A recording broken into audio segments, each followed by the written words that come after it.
Me profesorin e shkencave politike Nexhmedin Spahiu nga Kosova do të kem kënaqësinë të ndaj disa minuta në vazhdim. Zoti Spahiu, mirëmbrëma, faleminderit për këtë kohë për Klan News.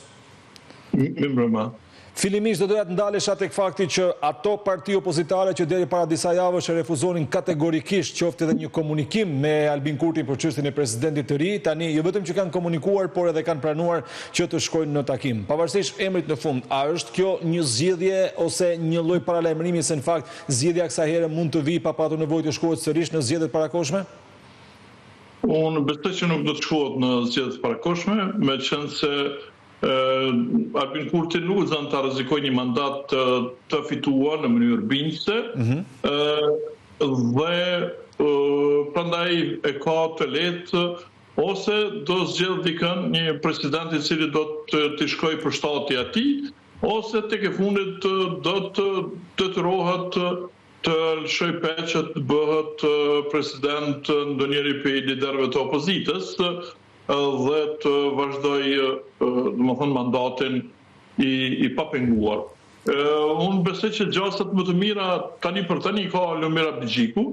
meqense me votat e LDK-s veç mund të arrihet kjo dhe mënyrë ajo si ka folur në mënyrë të përgjithësuar edhe kryeministri, por edhe ai shojnë tek një rezultat i tillë. Mendoj që gjasat e Vjosa Osmanit janë të zvogluara në minimum, sidomos pas afrimit të saj me kryeministrin e Shqipërisë Edi Rama, madje edhe pas takimit të saj me Trump, e cila natyrisht ka shkaktuar xhelozinë jo vetëm të Albin Kurtit, por edhe të gjithë klasës politike e tjerë dhe ky që nuk e shoh si një kandidate potenciale për të rizgjedhur. Po kjo afrim që ka bërë Vjosa Osmani kryesisht me presidentin e Shtetet Bashkuara të Amerikës, pati më pas një takim edhe me sekretarin amerikan të shtetit Marco Rubio, a mund të lexohet si një lloj mesazhi që politika amerikane jep politikës në Kosovë që duhet me patjetër ta mbështesin Vjosa Osmanin për një mandat të dytë, zoti Spahiu? Jo, nuk është të thënë. Shikoni, kur kryeministri Abdullah Hoti nënshkroi një marrëveshje në Washington, ai ishte shumë i afërt me presidentin Trump. Dhe presidenti Trump nuk kursej lavdratat për Abdullah Hotin shumë të mëdha se sa ato për Vjosa Osmanin, dhe megjithatë sapo u kthye ai nga Washingtoni, u bën zgjedhjet dhe nuk ishte më kryeministër. Nuk ishte kandidat në atë kohë, zoti Spahiu, Abdullah Hoti ka mbështetjen. Dhe nuk ishte kandidat i LDK-s pra për kryeministër. Po nuk ishte, nuk fitoi në zgjedhje, atij u shkurtua mandatën në fakt, por do të them që kjo përkrahje do të shpërfaqej sikur të kishte zgjedhje të drejtë për drejta për president. Besoj që pas takimit me Trump edhe Vjosa Osmani do të arrinte të fitonte që në raundin e parë me 70% të votave, sikur të ishte një sistem zgjedhor sikur që është në të gjitha vendet e Ballkanit poshtë në Kosovë dhe Shqipëri. Po, që zgjidhet direkt nga populli, po. Po, unë kam insistuar vazhdimisht që kjo është forma që Kosova t'ju ikë ngërçeve politike dhe t'i bëjë ndryshimet e duhura kushtetuese në mënyrë që presidenti zgjedhet direkt nga populli, por vetë Vjosa Osmani nuk ka lëvizur, që ka pasur mundësinë që si presidente të bëj projekt ligjin për amendamentet kushtetuese dhe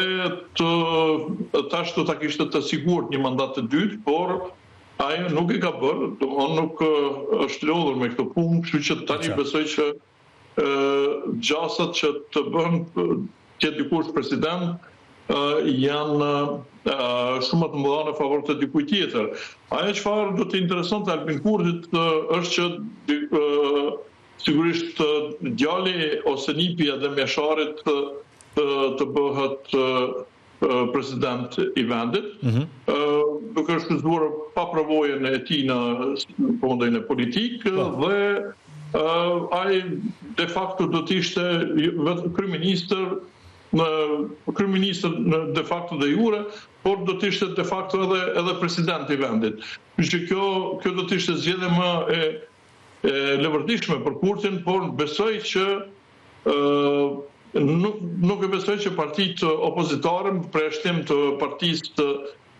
Seramush Haradinaj që do ta votonte. ndaj të as PDK-ja, as LDK-ja, sepse të dy liderët e këtyre partive janë të interesuar për vete, janë të interesuar për veten e tyre dhe tani vjen Albin Kurtin se këtë ta preferante për president më shumë Lumir Abdigjikun apo Bedri Hamzën në mënyrë që ta zgjidhë problemin e presidentit. Ju thoni që vetë personalisht pra edhe Lumir Abdigjiku dhe Bedri Hamza e kanë si ambicie për të marrë postin e presidentit apo mund të bëjë që tjetë nga opozita dhe ata të propozojnë dikë nga radhët e partive të tyre, zoti Spahiu? Jo, ata janë të interesuar vetë të mund që t'jenë. Kështu që është gjë krejt e natyrshme. Për shembull për Lumir Abdigjiku pati një vot besim në mesin partisë të vetë dhe pati 55% përkrahje që në zgjedhjet e rregullt në kuvendin e rregullt kështu e sigurt që ai do të mund të rizgjedhet. Tani me qenë se ai ka shumicën në kryesinë e partisë dhe ka fituar domethënë vot besimin, gjasat e tina janë të rritura, kështu që edhe deputetët të cilët janë për krahas të tij do ta votonin atë. Natyrisht nëse do të pajtojë Albin Kurti, këtë kjo sepse përndoj qëndrimi Albin Kurtit është kryesor në këtë rast, por edhe ata deputet të LDK-s të partisë të tij, të cilët janë rivalë të tij brenda partisë, do ta votonin në mënyrë që ta hiqin qafën nga kreu i partisë që t'i zërin vendin atij. Kjo prandaj besoj që gjasat janë më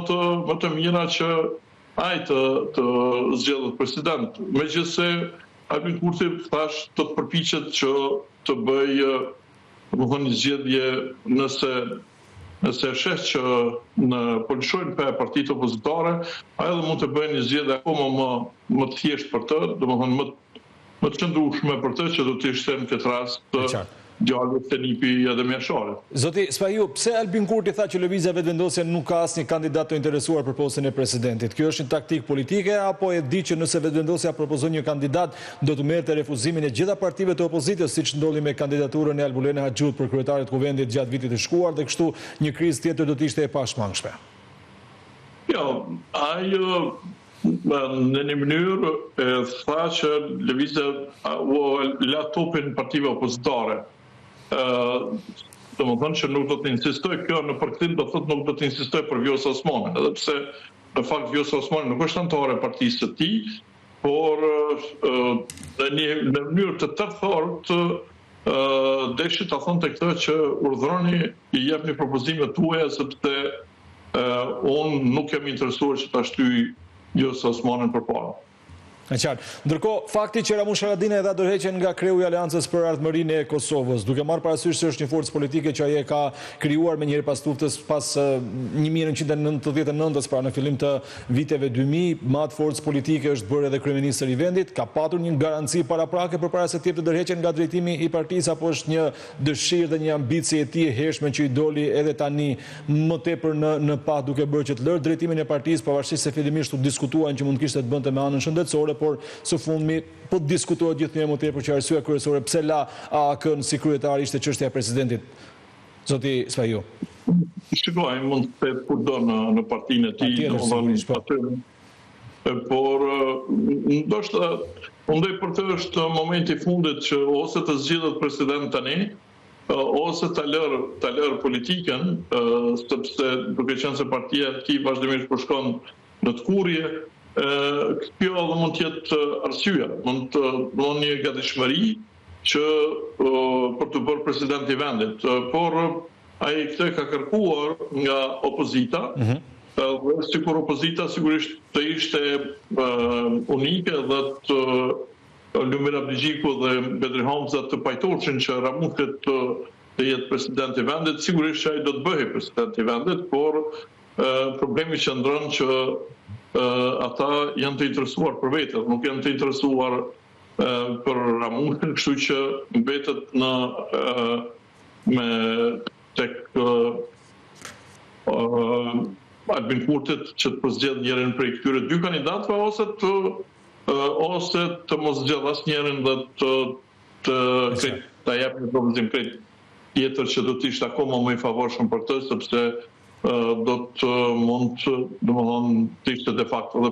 vetë presidenti vetë. A u tradhtua Vjosa Osmani nga Albin Kurti dhe lëvizja vetëvendosje, duke marrë parasysh se në fund të vitit të shkuar bëri disa lëvizje të cilat u cilësuan si përpjekje për të ndihmuar lëvizjen vetëvendosje në zgjedhjet e parakohshme që u mbajtën në datën 28 dhjetor, edhe për shkak të faktit se Vjosa Osmani i dha 2 herë të njëjtës forcë politike të drejtën e mandatarit, siç nuk kishte bërë vaki, le të themi, ose siç nuk kishte qelluar më herët në politikën e Kosovës zoti Spahiu, ndërsa tani duket sikur, siç e thatë edhe ju, ndoshta çështja e xhelozisë apo çështje të tjera, duket sikur Albin Kurti nuk po e nxjerr më si emër të parë Vjosa Osmanin në diskutime që ka me liderët e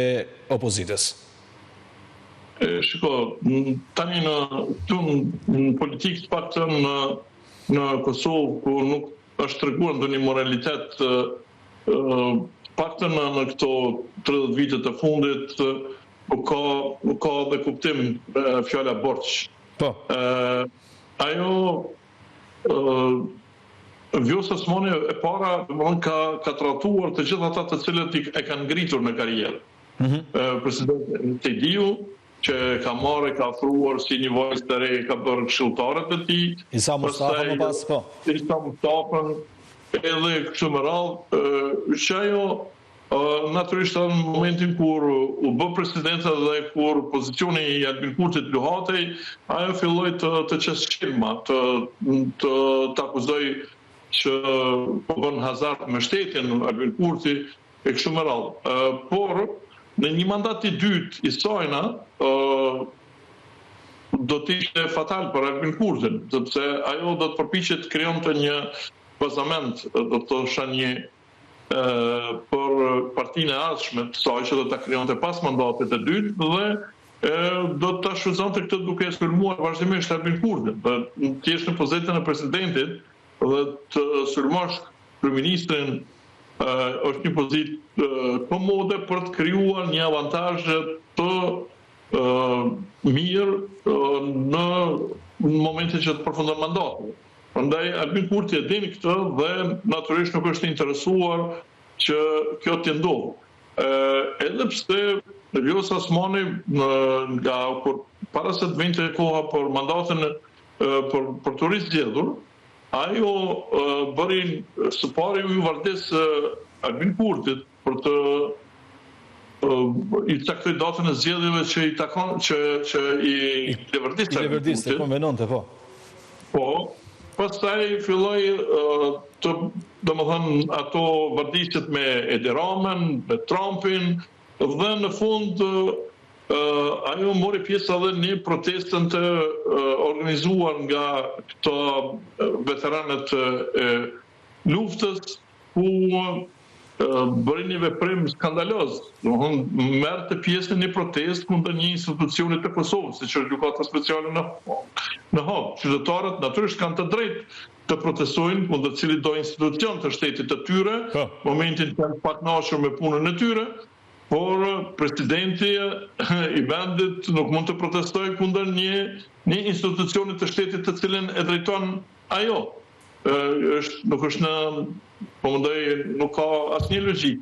Është një poshtrim i shtetit, do të thosh, në radhë të parë. Dhe ai këtë bëri vetëm për t'ju vardisur Partisë Demokratike të Kosovës në këtë rast, për shkak se liderët e saj janë të akuzuar aty në Hag. Por të gjitha këto besoj nuk mjaftojnë. Shikoni, është një fjalë popullore që thotë kur nuk e dëgjon nënën, e dëgjon njërkën. Unë gjatë gjithë kohës i kam sugjeruar që të bënte ndryshimet kushtetuese në mënyrë që presidenti të zgjedhet direkt nga populli, të evitohen krizat politike e tjera, të cilat do të vazhdojnë edhe në të ardhmen, edhe nëse tani zgjedhet presidenti pa probleme në zgjedhjet e ardhshme, kur vjen mandati i ardhshëm, sigurisht mund të ketë probleme nga kjo. Dhe ajo nuk e bëri këtë, nuk lëvizi nga vendet dhe tash vun pasojat e atij mosveprimi. E qartë. Shumë faleminderit për këto minuta, zoti Spahiu, kënaqësi gjithmonë kur flasim së bashku. Çdo të mirë, besoj. Faleminderit. Ishim me profesorin e shkencave politike Nexhmedin Spahiu, i cili na bashkua drejt për së drejtin nga Kosova, duke komentuar zhvillimet më të fundit politike atje në lidhje me çështjen e presidentit, ku kanë mbetur edhe më shumë se 5 ditë kohë përpara se vendi më pas, nëse nuk e zgjedh presidentin, të detyrohet të shkojë sërish në zgjedhje të parakohshme. Ne ndahemi vetëm për momentin, rikthehemi në orën 20 me të tjerë të ftuar për të diskutuar aktualitetin politik, kësaj here me zhvillimet në Shqipëri.